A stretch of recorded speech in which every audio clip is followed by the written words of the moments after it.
फ्रांसीसी क्रांति। इस पार्ट में अभी हम लोग आगे बढ़ रहे हैं। चलिए बच्चों आगे बढ़ते हैं। अभी हम लोग देखेंगे कि फ्रांस में राजतंत्र का उन्मूलन और गणतंत्र की स्थापना किस तरह से की गई। अभी हम लोग देख रहे हैं कि किस तरह से नेशनल असेंबली स्थापित हो गई, फिर सम्राट ने उसको पूरी तरह से सम्मति दे दी। अभी आगे बढ़ते हैं हम लोग कि फ्रांस की स्थिति आने वाले वर्षों में भी तनावपूर्ण ही बनी रही, क्योंकि लुई 15वें जो थे उन्होंने क्या किया था कि संविधान पर हस्ताक्षर तो कर दिए थे, परंतु प्रशा के राजा से उसकी गुप्त वार्ता भी चल रही थी। यानी कि एक तरफ उन्होंने हस्ताक्षर करके एक तरह से सम्मति भी दी थी और दूसरी तरफ उनकी गुफ्तगू एक दूसरे तरफ चल रही थी। अभी इस फ्रांस की घटनाओं से कुछ अन्य पड़ोसी देशों के शासक भी चिंतित हो गए थे कि क्या हो रहा है, आखिर में क्या युद्ध होगा या बंद होगा या तो फिर क्या होगा आगे। इसके लिए दूसरे देश भी इसी चिंता में थे और इसीलिए क्या हो गया कि 1789 की गर्मियों के बाद होने वाली ऐसी घटनाओं को नियंत्रण करने के लिए इन शासकों ने सेना भेजने की योजना बना ली। अभी सेना भेजने का मतलब तो आप जानते हैं, यानी कि कुछ तो युद्ध का माहौल जरूर होगा, बराबर। आगे बढ़ते हैं। लेकिन जब तक इस योजना पर अमल होता, अप्रैल 1792 में नेशनल असेंबली ने प्रशा एवं ऑस्ट्रिया के विरुद्ध युद्ध की घोषणा का प्रस्ताव पारित कर दिया। आया युद्ध, यानी जो डर था वही हो गया। अभी प्रांतों से हजारों स्वयंसेवी सेना में भर्ती होने के लिए जमा होने लगे और उन्होंने इस युद्ध को यूरोपीय राजाओं एवं कुलीनों के विरुद्ध जनता की जंग के रूप में ले लिया। उनके होठों पर देशभक्ति के जो तराने थे उनमें कवि रॉजर द लाइट द्वारा एक रचना थी, मर्सिले, ये भी था। और यह गीत पहली बार मर्सिलेस के स्वयंसेवियों ने पेरिस की ओर कूच करते हुए गाया था। मतलब वहां जाते जाते अभी हम लोग एक सोच सकते हैं कि सैनिक है, अपने घर से दूर हो गए हैं, कोई पिताजी है, कोई भाई है, कोई किसी का पति होगा, किसी का लड़का होगा, सब कुछ चिंता में थे कि युद्ध में आखिर क्या होगा। मारे जाने की संभावना तो 100% है, अगर बच गए तो अपने घर वापस जा सकते हैं। तो इस माहौल में ये जो भी सैनिक थे वो स्वयंसेवी थे जो युद्ध के लिए जा रहे थे, तो कुछ गाना गा रहे थे ताकि उनको भी थोड़ी सी मन की शांति होने के लिए। तो ऐसे यहाँ से दूसरी जगह जाते हुए उन्होंने कुछ गाना गाया था और इसलिए इस गाने का नाम मर्सिले हो गया, जो अब फ्रांस का क्या हो चुका है, राष्ट्रगान। इस तरह से आगे बढ़ते हैं। जैकोबिन क्लब के सदस्य मुख्य समाज में कम समृद्ध हिस्से में आते थे और इनमें छोटे दुकानदार और कारागिर जैसे कि जूता बनाने वाले, पेस्ट्री बनाने वाले, घड़ी साज जैसे कि छपाई करने वाले और नौकर और दिहाड़ी मजदूर इन सब में शामिल थे। यानी कि आप इसमें देख सकते हैं कि सभी ऐसे कारागिर हैं जो अपनी नींव से चालू करते हैं, जैसे पेस्ट्री बनाने के लिए, केक बनाने के लिए वो लोग हैं, जैसे जूता बनाने वाले हैं वगैरह वगैरह। अभी इनका नेता जो था वो मैक्सिमिलियन रोबेस्पियर था।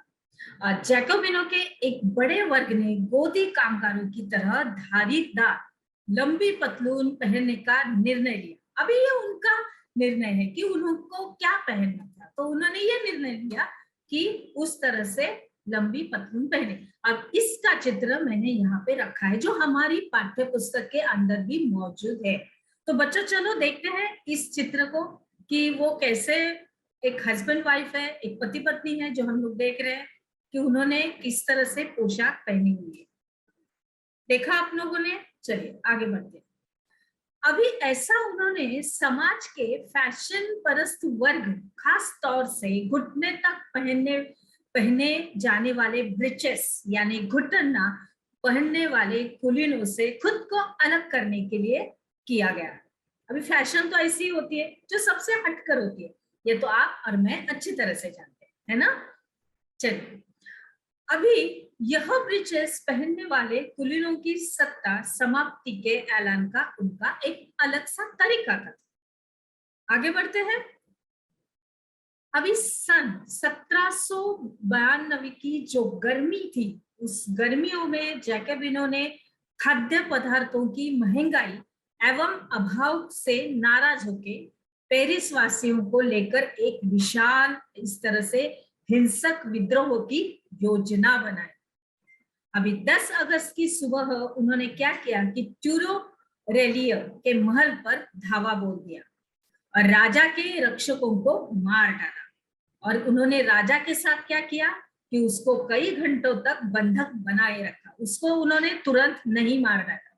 बाद में असेंबली ने शाही परिवार को जेल में डाल देने का प्रस्ताव पारित किया, यानी वो जो निर्णय था वो नेशनल असेंबली ने ले लिया।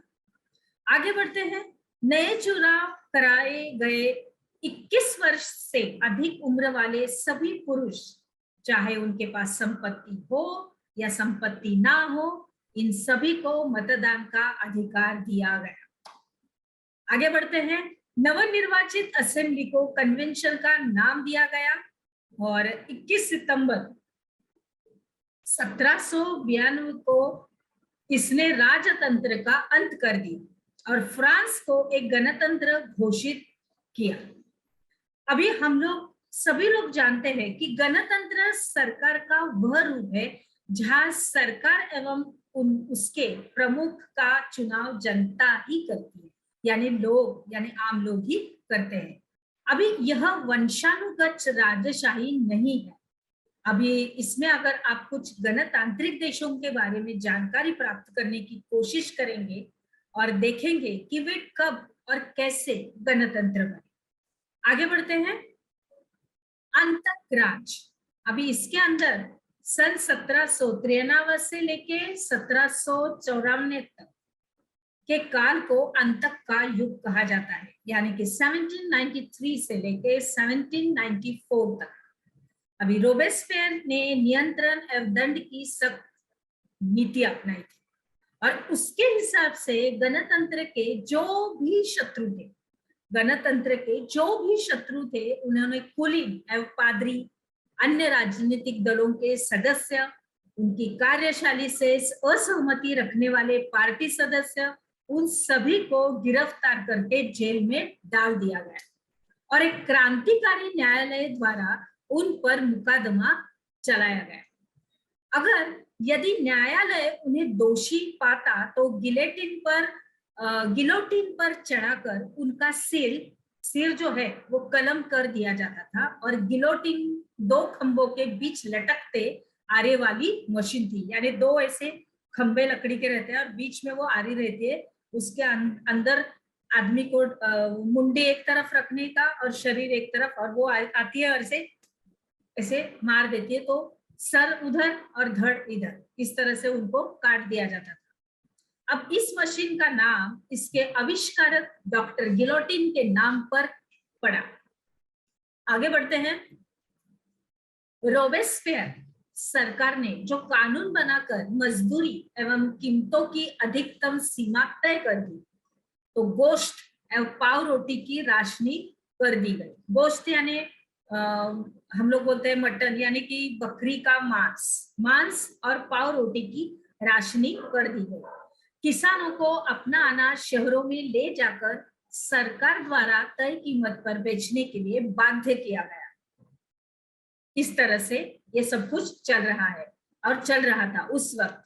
और अपेक्षाकृत जो महंगे सफेद आटे के इस्तेमाल पर रोक लगा दी गई और सभी नागरिकों के लिए साबुत गेहूं से बनी और बराबरी का प्रतीक माने जाने वाली समता रोटी खाना अनिवार्य कर दिया गया। अभी बोलचाल और संबोधन में भी बराबरी का आचार व्यवहार लागू करने की कोशिश की गई।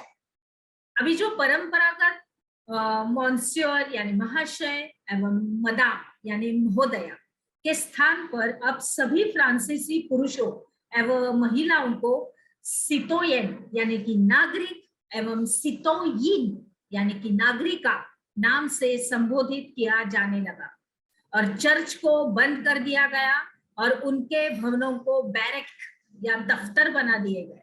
इस तरह से सब कुछ ये चल रहा था। हमने क्या सीखा इसके अंतर्गत? आपको रोबेस्पियर सरकार ने क्या कानून बनाया, इसका उत्तर, इसका जवाब आपको अपनी किताब में लिखना है। चलिए तो फिर आगे बढ़ते हैं बच्चों।